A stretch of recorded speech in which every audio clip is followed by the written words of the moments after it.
and then if you're doing this kind of shooting, you don't really look at the camera. But what happens here is like I have to do about 20 hands, and I've taken like already taken 1,500 photographs, and it's only like 2 p.m., which is difficult. It's very intense, but it's also very good for becoming very fluid with how you use cameras. You'll really get to know your camera. You have no choice. You're like, you stand over here, okay, you stand over there, and you kind of need to know that everything's in the right position. You can decent ISO, and I've made all the mistakes. The first wedding I shot, I did a whole pile of group photographs, and I don't feed in photographs because I was so worried about everybody being in and the background, and I realized like I wasn't actually looking at this photo when I was taking it. I was more looking at the faces and looking at the wrong thing, and I wasn't stepping back and going, is this framed properly? I find when I'm shooting people that my social brain gets in the way, and I find it hard to relax. Oh yeah, I think we're good to start. Good, yeah. I was going to start with like some slides I had done for a workshop or kind of a presentation. Just do it. Sure, yeah. Hi guys, thank you for coming. I'm Davika, the auditor of Photosoc. I'm Orlando Piro, so all things kind of Instagram, that's me. And we have I'm the treasurer. So thank you for coming. It's just very like beginners / advanced people. I see some people have big cameras, so if you have any questions about it, we'll do like a little Q&A at the end. There will also be a 5-minute break for snacks and toilet and stuff like that at 5. But yeah, we have our EGM coming up 2 weeks from now, the 28th. So if you're interested in joining the committee and organising events, please do come along. You can check out our Instagram for the post that will go up next week about time and location. So I'll hand it over to Donald. yeah, thank you all for coming along, and we promise we don't bite. So if you want to come along to Radio, maybe just say hi and see what you think about maybe running for something. Also, Socks Day, 19th next week, so you can come and have a chat then as well. Yeah, come and chat if to you have any us. questions about positions, or stuff like that. Or even just to figure out, if we know some of your first years, so figure out kind of what societies are all about, and kind of chat to different societies and see what you might be interested in, because there's everything from Irish and French to photography and like science and all sorts of stuff. Star Wars, grinding sock, which do a lot of knitting. So every interest under the sun.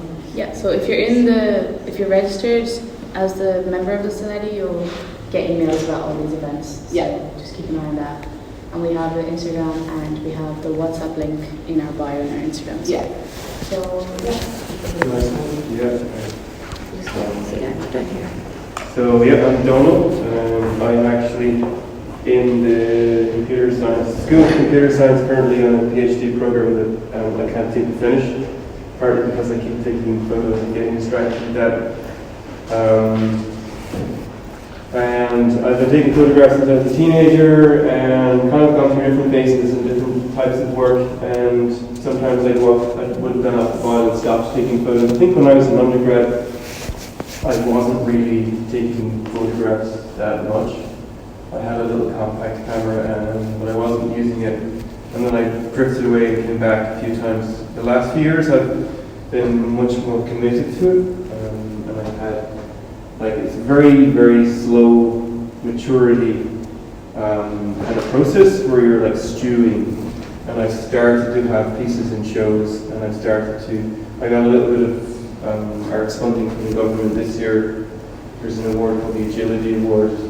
If anyone knows the arts team, it's like a standard thing you might apply for from different types of art. All that stuff helps, but it's still very, very slow. I've done all kinds of work, and you'll probably see it's probably going to be a little bit confusing. And I don't know what level to pitch anything at. And I guess the idea I had was this: everybody gets something, but two people might get the same thing. You're all going to have different backgrounds, different interests, different tools. And like I was saying, some people coming in, it isn't about the camera, but it also is part of it. Ideally you internalize. It's like driving again. You internalize how you use the car, and then you just want to drive places and use the car to get places. You want to use it as a tool, ideally you don't want to get too fixated on like, ooh, if I only had this lens, I could do the important stuff that I wanted to do. You see people doing really good work on the original iPhone, which is only a couple of megapixels, and it's awkward. And then, but it's still at the same time, you have to find like a workflow that you enjoy to make it a good habit. It can be a super tool for. There's a few things like photography can be great for. If you like traveling and stuff, you can decide that you're never lost. So if you go somewhere, you can never technically be lost if you're kind of wandering with a camera. It's this idea of being a planner, where you go to a city and you don't have to have an aim. You don't have to be aiming to go anywhere. You can just walk. You can go out you can park your car anywhere and just walk the distance if you're in the landscape, or if you're in a city. Within reason, you can kind of just go. A huge part of really good, if you look at very strong photographic work, is access. Getting access to subjects and getting like, if you look at portraiture, actually finding a way to meet somebody and ask them to be comfortable with you and having them sitting next to you if you can portrait. Landscape stuff, access to land and access to situations and times of the year and all this sort of stuff.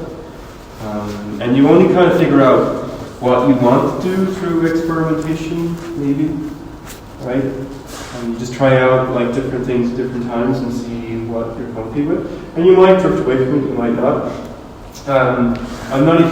There are like formal ideas of what makes a photograph good. Things like sharpness and the technical ideas of like colors and tones and like if you're using films, like a kind of grains and things like that.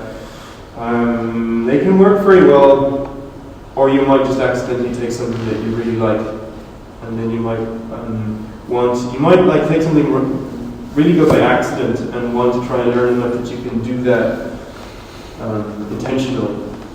A lot of competition-winning photographs are accidental juxtapositions. If you watch competitions, you like have some sort of accidental thing. Now, like everyone has a camera, so in any given situation, someone's going to be in a certain angle, and they'll probably take out the phone and snap something. It's a certain kind of photography. There's other kinds of photography where you actually aim to take really boring photographs. There's a whole type of art photography called deadpan photography. And you'll have like really famous art photographers who'll go out with these enormous 10x8s into a landscape, and they'll try to find a landscape with the least amount of stuff in it. And like 99% of people will never want to buy this photograph, and will look at it and go, I don't get it. Why are you photographing nothing? But it still can be worthwhile, and there's so many different ways you can go through it. I've changed dramatically since I started, and I think a huge part of it is it's kind of this balance between wanting to improve and being self-critical, and also not being afraid of creating rubbish photographs that like kind of make you cringe, or not worrying too much about how good they are. Like that whole idea of like comparison being the thief of joy is so valid for photography. You see it so if you ever follow Reddit or those like Reddit's photography subreddit, it's fascinating like the number of people who will be saying, why can't I be good? And like what's good mean? Is it like how many likes you get or this kind of stuff? You will see like really well-known photographers whose work, if you took their work and gave it to like me, who doesn't have many followers really, and then I posted, you'd only get 20 likes or something. If you give it to a world-famous photographer and they have the contextual stuff behind it, they might sell that photograph for like $20,000. It's weird. I've never really understood it. There's a photographer called Gursky who has some of the most expensive photographs in the world. I think that's 6 million or something. They're huge, but his most expensive photograph ever sold is a very, I think it might be one of the slideshows. It's a very boring looking view of the Rhine Valley, and he's edited out houses and stuff. It just looks like a very flat landscape, and somebody paid a lot of money for it. It is like art in general. Like a lot of people struggle to do. I do understand contemporary art or know how to value it, or if you even look around at these, ask yourself which one do I like the best, and then ask yourself, well, why do I like that one better than the other one? It's very hard, like, and then even with your own work, comparing yourself to yourself to others. But we'll poke around with some ideas. I brought stuff, and I'm hoping that you can float around, look at some books, you can pick up the cameras. They are all film except for this one. There is film in this one, so I'd prefer if you don't. There's like 2 shots left. You might not press the shutter in that one, but if you want to look around, we can go through some of them. I'm going to go through some slides first. I was hoping to use the whiteboard at some stage to just pick, let's say, the concept of depth of field. And the 2 ideas, like depth of field and the exposure triangle. Does anybody know those vaguely? The ISO, the exposure, and I forgot the other. Yeah, ISO, aperture, and where's the shutter speed? Yeah, and the relationship between those 3 is like the core of exposing stuff. It gets a bit murky with things like phones where you don't have dials and things to adjust them, and you also have very different sensor sizes, so they actually do different things. So hopefully we'll learn a little bit of that, and then I have photographs here, like finished photographs. They're almost finished or finished, and mostly on the same paper. This paper here, for example. The whole printing is a whole other ballgame. This stuff is like €100 for this 25 sheets. I think it's actually, the inflation has gone wild, so I've stopped shooting color film. I bought this week. I splurged. This, when I was like a few years ago, you could get this for €18, and now it's almost 40. And it's 3-year-old Kodak Gold, which is like the cheapest way you can buy film. Really, is a 3-pack, 36 exposures of something like Kodak Gold. Is anyone shot with this type of film or used? It's a nice film. I prefer Ultramax, but this is kind of the cheapest way to shoot film, buying a 3-pack of this. But it's unfortunately Kodak. Like every time you look at it, the price has gone up, which is a real pity. I used to shoot a lot of color film, and now I shoot mostly black and white, and even that is getting expensive. But at the same time, printing stuff is really important, and getting to prints and seeing like an end point. I had this photograph I had in a show winter before last. It's like a bigger version of it. It's like, this is completely lit by the moon. It's like a moonlit seascape, and the moon is over here, and it's like 8 or 9 minutes. I've done a lot of long exposure stuff on the coast. I'll show you the setup I use for that. Well, I'll start with some slides. Again, I'm not quite sure how to go through stuff, but let's go through some of these slides. So, trying to define what it is. This is my attempt at the definition. Do you actually think what you're painting with light? You're taking flattened impressions, iterations of light bouncing off the world into material that can then be used to regenerate it.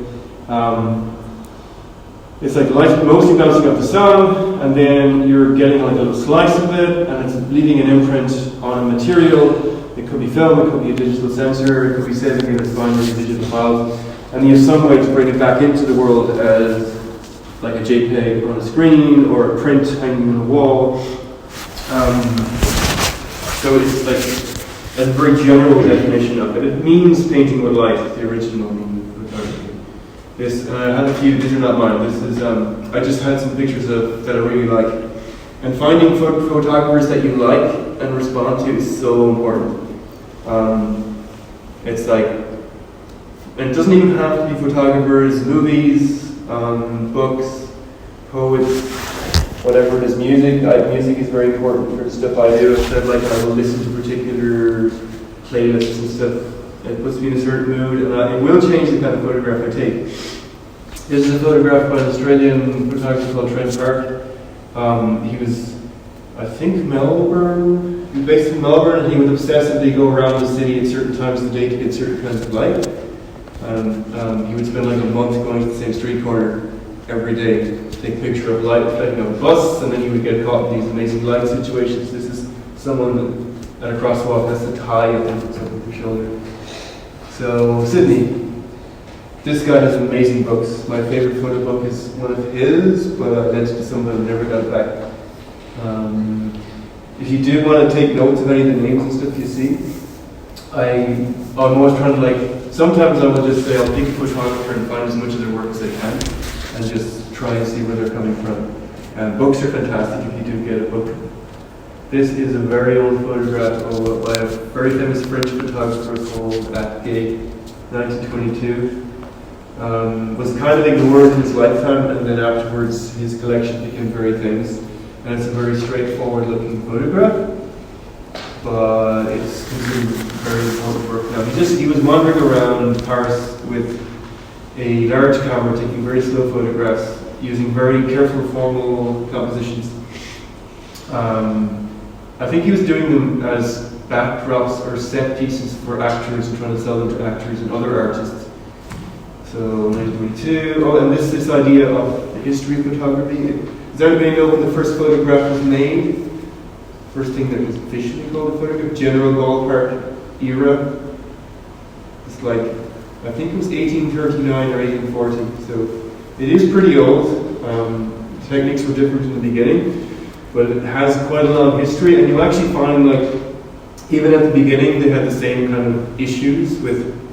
There were people taking two photographs and pasting them together, like in a Photoshop style way, right at the beginning. So the stuff that we deal with now, it's very different now because now you can go to an AI machine and just generate a whole thing. But even at the beginning, they were like faking stuff and making the sky prettier by taking two of them and pasting them together. They did very impressive stuff, like in the early days. I don't know how they did half of it, but it's there. There's a whole layer of photography that is like, I guess it's not quite political, but it's very important documentary work. So like this is an amazing photograph, the colored entrance, and this is what's his name, Gordon Parks. He was also a movie director and a fashion photographer, but he was a black photographer photographing black people when they were like, the racial inequalities in the US were very prominent and very definitive, and you have these kinds of signs everywhere. And this sort of work is really important from a social point of view. It's like there's a moral weight to this kind of work. It's not just pretty, it's saying something about society. It's saying something like, this is how we work, and it's a really important historical artifact. And it's also different from video work. Well, most documentary stuff is based on film. Photography is, I think, more different from film work than people realize. Generally because the photographer is much smaller, lighter, and kind of wandering. Has anyone done any video work or works as part of video production or done? You can do lightweight stuff with cameras, but once you start bigger stuff, you end up with loads of stuff and planning and a team and planning out shots before they happen. Whereas photographers tend to be floating around and finding things. So Alabama 1956, this is more amazing work. This photographer photographed these two cousins on and off over like 20 years. And it's this amazing personal work where she just knows it super well and these really tender shots of very intimate moments. And they're very simple, but there's an emotional depth to these photographs that's very hard to get. And she still photographed them as adults, and you can actually see these two, Guil and Belinda, growing up and exploring different things. Amazing stuff. This is the Gursky photograph that sold for like, I have the price on it? I don't know, $6 million or something. So this was the time the most expensive photograph ever bought. And it's interesting to look at. It's the Rhine Valley in Germany. And it actually is digitally edited. It was shot on large film, and then you use Photoshop to take everything out, as opposed to putting stuff in. It's like a high art bin. One thing about this photograph is that it's enormous. It's like the size of this wall. So it is an actually big thing. And then, what does he say here? He says, it says a lot using the most minimal means. For me, it is an allegorical picture about the meaning of life and how things are. Brilliant. And then Christie's and Sullivan call it a dramatic reflection of human existence and our relationship to nature on the cusp of the 21st century. In some ways, it's like mumbo jumbo art speak, but there is definitely an existential quality to photography if you read like the existentialists, the Sartres, the Camus. It's there. It is there. There is like it is recording an actual physical thing that is related to you experiencing life. And you can take a very existentialist personal approach to your photographs. You can just photograph yourself and your way that you move through the world.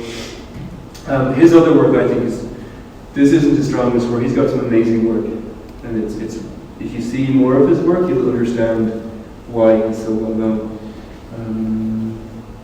This is a famous quote from Robert Capa. Has anyone seen this before?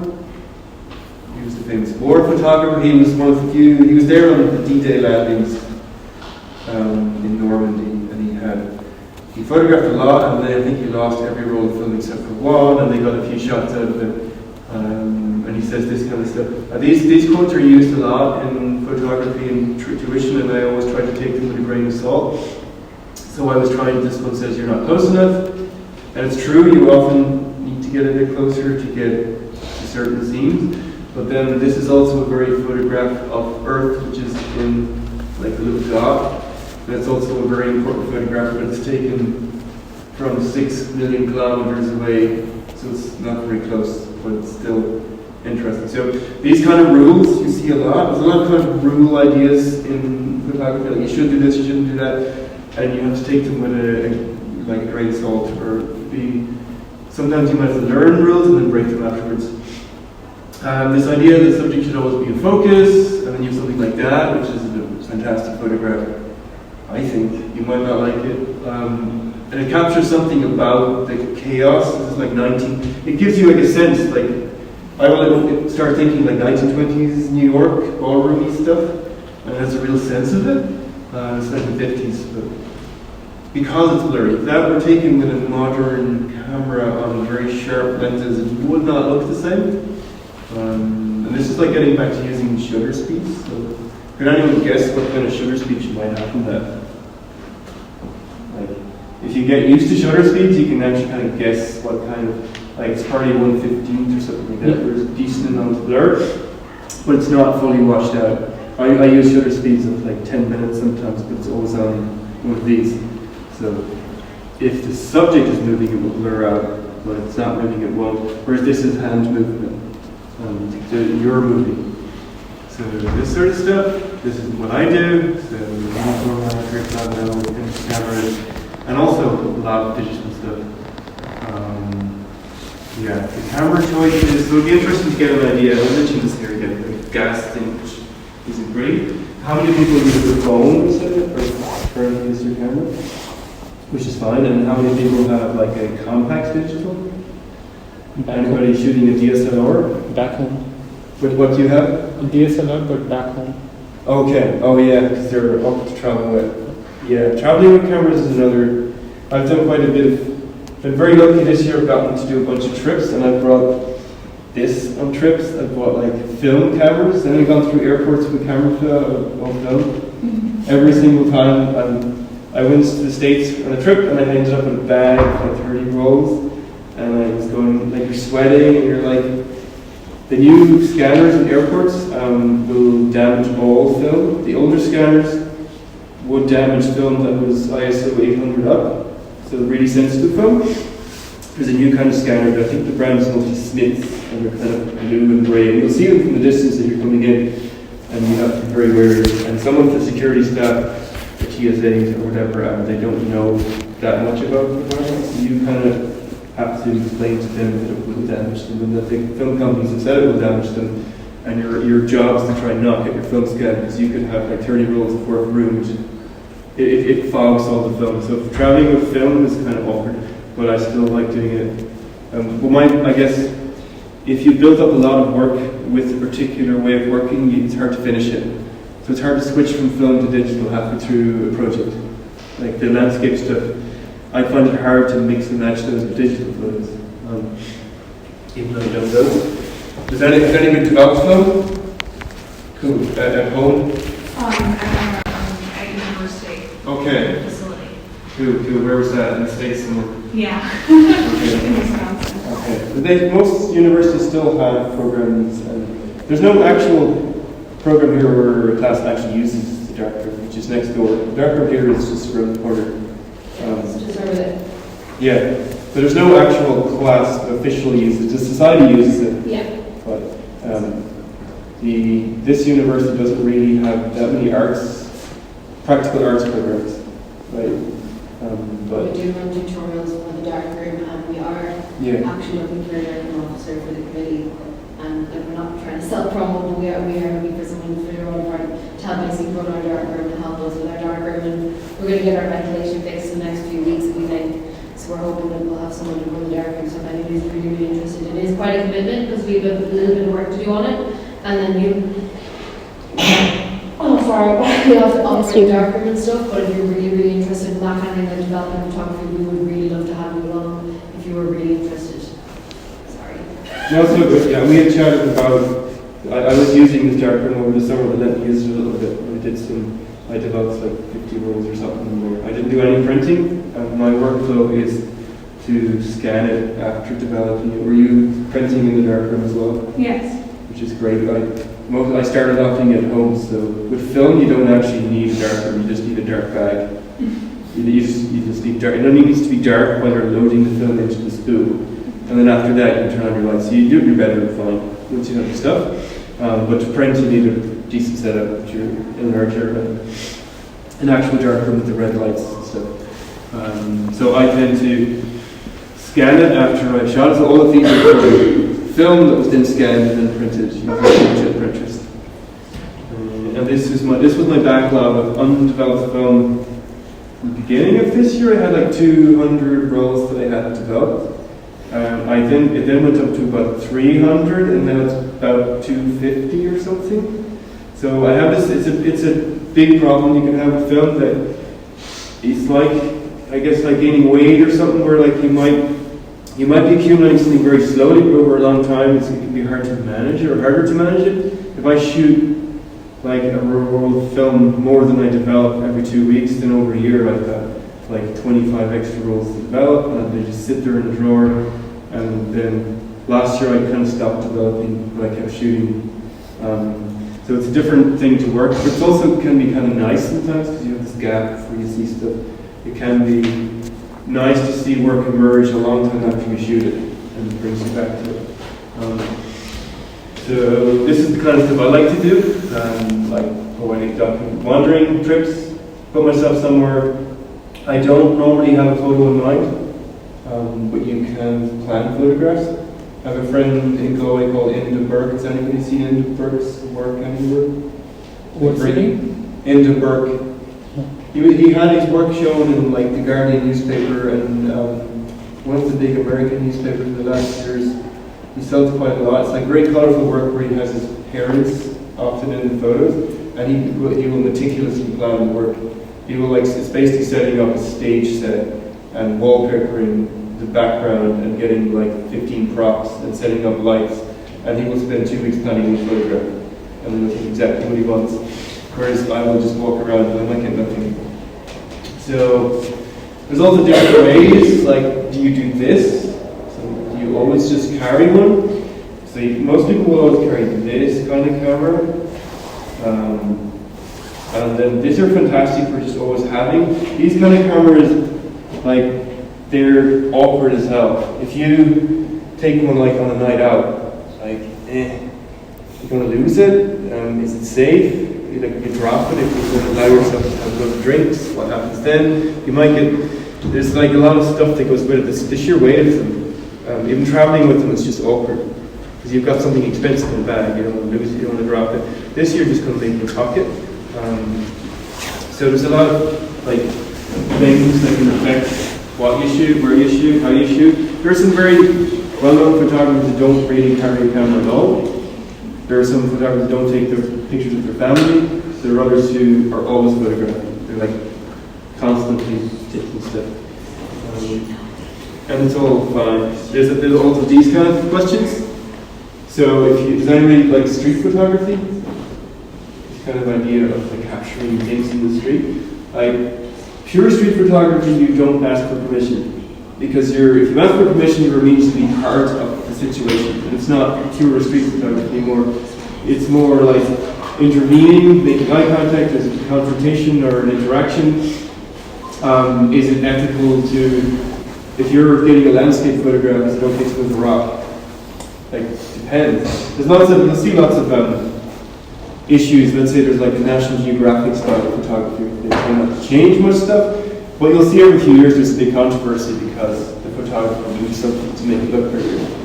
It's very hard to not do it. I tend to try to minimize it, but I also will ask myself, like, you're always kind of intervening somehow. You're part of the scene. If you're on the street, you're in the street, they can see you normally. And then the idea of like secretly taking photographs has its own problems. So you might want to be kind of invisible, but other photographers say, look, don't be invisible, just be very, show that you're taking a photograph and then just smile afterwards. There's actually like a social skill set to taking street photography that I find difficult. I don't like eye contact and confrontation, and I find it hard. Like, I've had occasions where I've actually stopped taking street photographs because of an awkward interaction. Like, I'll see something like, oh, that's nice, and then they'll see me, and then they'll yell at me or something, and then you just want to disappear, and you just can't.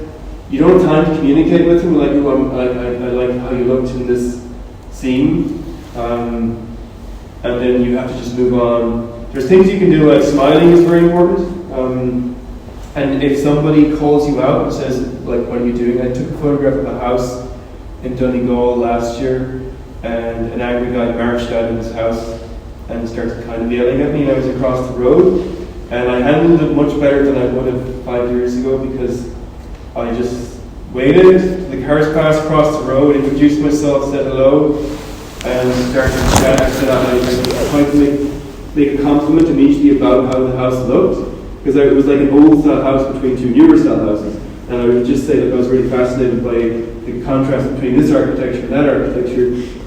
And he was still very angry, but eventually, like, we ended up having kind of a chat, whereas in the past I might have and try to run, almost like running away without running away. It's like slow motion, walking, running. It's very painful. So there are social skills involved in street photography. And even with weddings or events, and even for photographing with friends, kind of being invisible and naturally taking the camera out. Phones are kind of more natural than big SLRs. I find these are both, this is the same, like the same film and these two cameras and the same lens pretty much, but people don't really notice if you do that. It's very, very small and it's like nice, and then you might take out this, and it's big, and like, what are you doing? What do you want the picture for?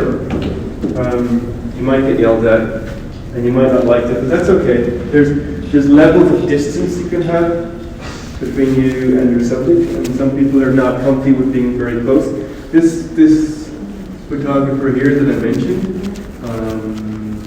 what was the first one? He doesn't actually see, most of his work there's no eye contact, there's no confrontation.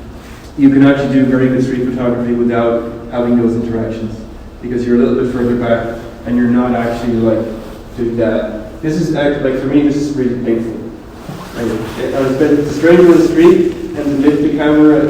There's an American photographer called Bruce Gilden, who's famous for, he would go around cities and he would walk up to someone and go, yeah, with a big camera and a flashlight, and they would be like, and then he would make big prints and show them in galleries all over the world. And it's a bit weird, but it's still, there's, whenever he posts stuff, people will argue in the comments about it. Like, is it ethically okay? He would actually pick people who look strange, and someone who like might have like been an addict as part of their life and might have like missing teeth and stuff. He would walk right up to them, big camera and bam, and then put that in a gallery and sell it for money. Ethical stuff is there, but then there's also the idea that if you ban street photography and ban people's ability to take photographs, you could be losing a lot. So if you say it's illegal to photograph on the street, some countries like Germany is quite strict about, they're more focused on privacy and there's more of attention if you photograph people on the street. But if you ban it altogether, like you could ban the photographing of police, for example, and that would be very problematic because society needs to be watching what it's doing and have like people who just look at things and record things. I think pure street photography is very valuable, but you can never escape the moral quandaries, like are you allowed to photograph kids? People will call the police sometimes if you're walking around, especially suburban. I've never had this, but I know people have. You can be walking in a suburban neighborhood, and kids have amazing energy, and the way they move is cool, and the way they fill things, and they move randomly and chaotically. It's interesting subjects. But if you photograph them as a kid, it might hold place in you. Thankfully, I've had farmers yell at me, and like there was a farmer who followed me moving across his land with binoculars, and then came out to throw me off his land. And it can be weird, but the Irish landscape, for example, there's no actual right of way. So if you go somewhere like Scotland, there's an actual official legal system where you can actually walk legally on those land. If you consider Connemara, all of Connemara is private access technically except for the national park. And technically the landowners can't throw you off the land technically, but most of the time you're kind of okay to wander. But there's always this weird tension about land and access is so important. This is a great quote. This is one of the most famous photographers. Has anyone heard of Cartier-Bresson? The French street photographer from the 50s and 60s. I like this one, so it's like this part of you, and this part of you, and the eye. Like theory stuff, and then there's the emotional side of it. I like to combine photos with poems. This is a double exposure, the ocean and the poem that I wrote.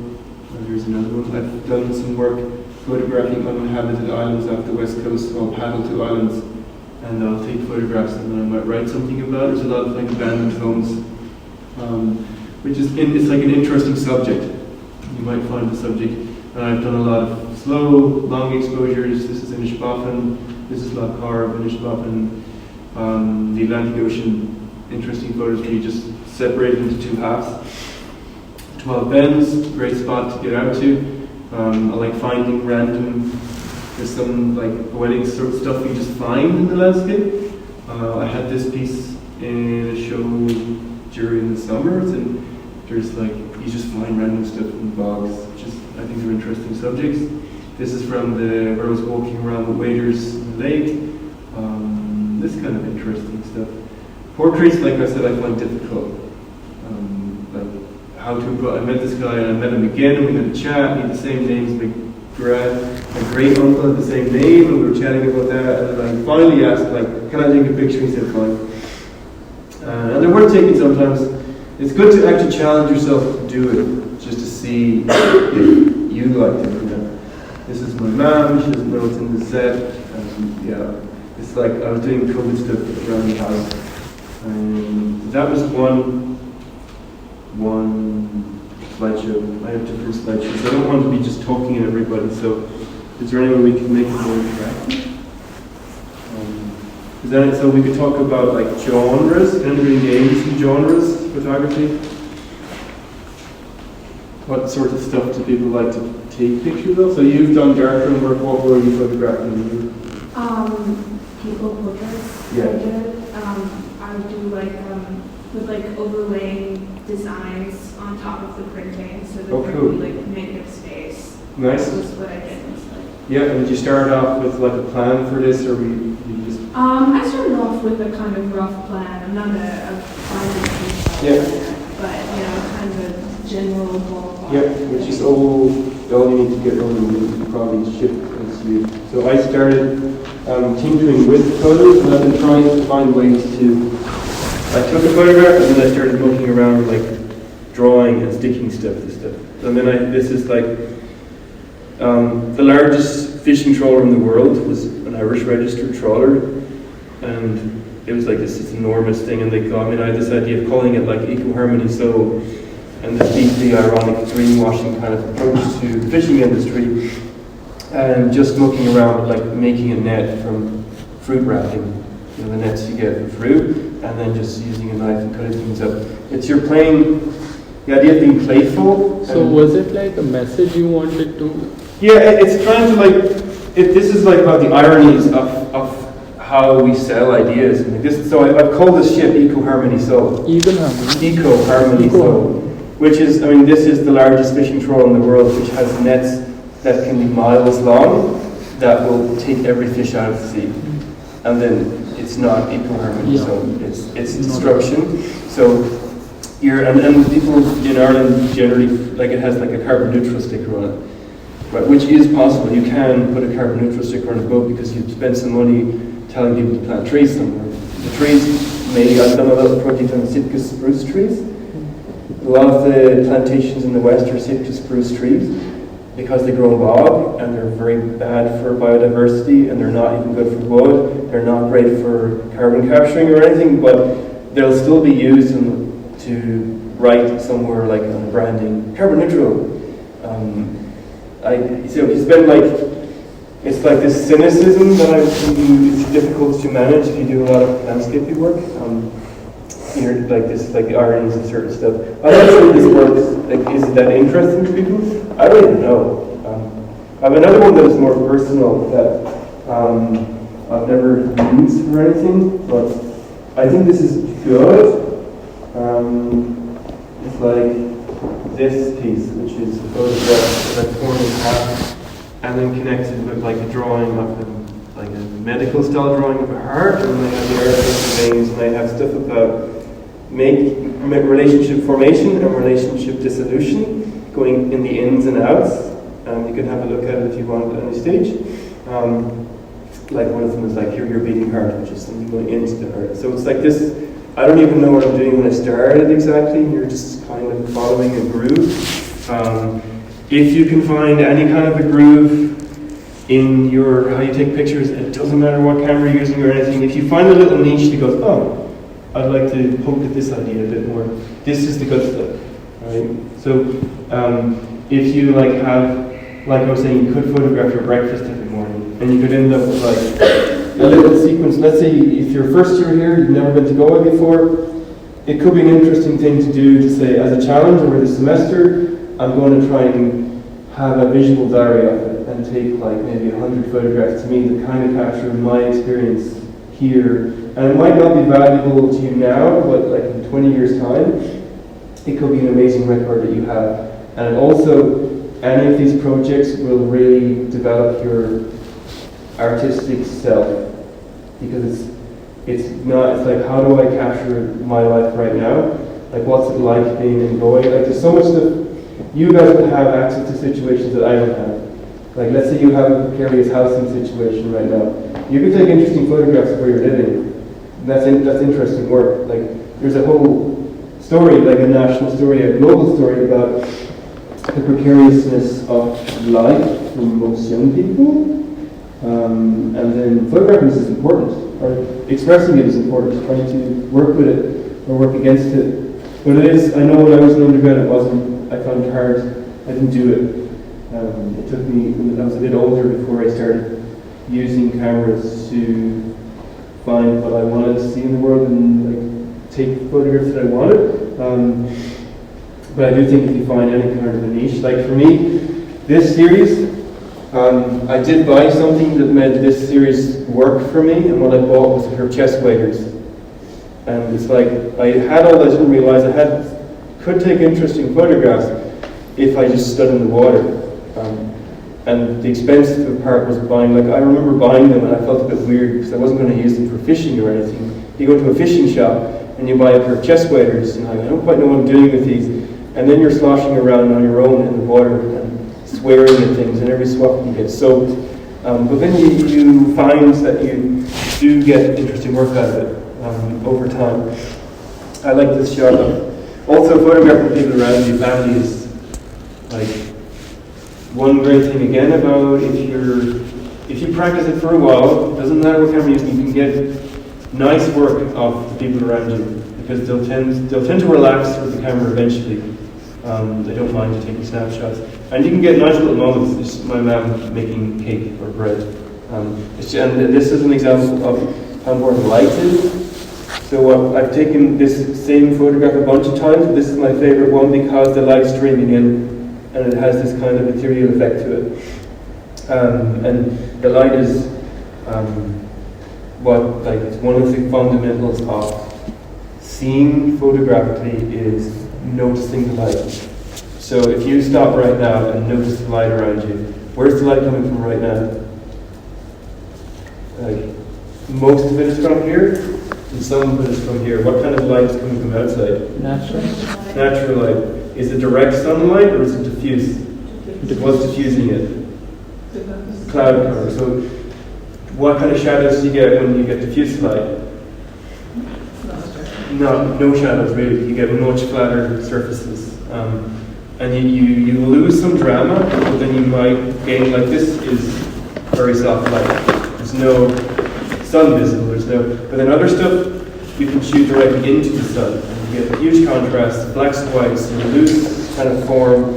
And a key, so one of the things I was thinking about what I could say today that might be useful for people, and I think the biggest part of seeing photographically is stepping back a bit from how the invisible way that we see and paying attention to it. Because we see in such an automatic way and we do so much processing that we don't see how we're seeing. If you imagine how your eyes are basically two cameras wired to your brain, you don't notice the two lenses, really.